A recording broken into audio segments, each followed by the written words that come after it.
नाज़रीन, चोटियारियूं लॻ खिपरो रोड ते वाक़िअ सिम नालो उबतो वहण लॻो, जंहिं करे ज़मीनूं बंजर बणिजी वियूं आहिनि। मुतासिरनि ॻोठाणनि एहतिजाज कंदे मुतालबो कयो आहे त सिम नाले जी खोटाई कराए वधीक तबाही खां बचाए वञे। उन हवाले सां रिपोर्ट करे रहियो आहे अली अकबर जूणेजो।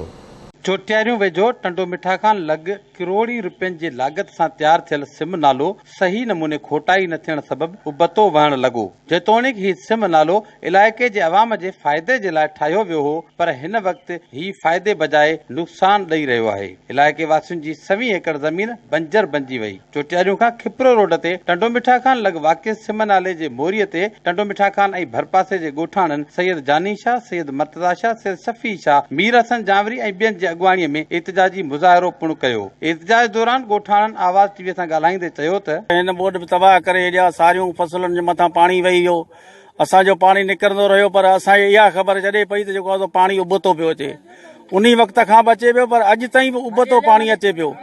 सो असांखे हिन मज़ा निजात फरमाई कई वञे, जेको आहे हिन सिम नाले जो कमु रहियल उहो पूरो कयो वञे ऐं मशीनूं जेके उहे बि हलायूं वञनि। आला अमलदारनि खे अपील था कयूं सो अचनि, असांजे इलाइक़े जी सर्वे कनि था। असांजी केतिरियूं बनियूं केतिरा ॻोठ वेरान लॻा पिया आहिनि। असांजे छंडण लाइ ठहियो, पर छंडण त ठहियो, पर वापसी पाणी ॿियो असांखे ॿोड़ पियो अथव।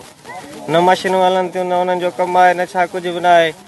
हीउ सिम नालो वापसि हली चुको आहे, असांखे काफ़ी नुक़सान ॾियणो पवंदो आहे। सिम नालो ठहियो, पर 2021 ताईं ही उबतो वहण शुरू थी वियो। असांजूं बनियूं, असांजा फसल, असांजा घर हिन तबाह करे छॾियो। असांजो वसारनि खे इहा ई अपील आहे त हिन जी जल्द खोटाई कई वञे। जोके मथे मोटर लॻल आहिनि से उते पिया आहिनि, हलाइनि कोन था ऐं हिन में ॿेले जो पाणी ऐं ढोरे जो पाणी, वाटरनि जो पाणी छॾियो वञे थो। सो उबतो असांजे फसलुनि खे ऐं बनियुनि खे तबाह कयो वञे थो। मूंखे अपील आहे त असांजी मदद कई वञे। पहिरियां त ख़ुशी हुई, पर हाणे तमामु तकलीफ़ आहे, छो जो इहो उबतो वही रहियो आहे।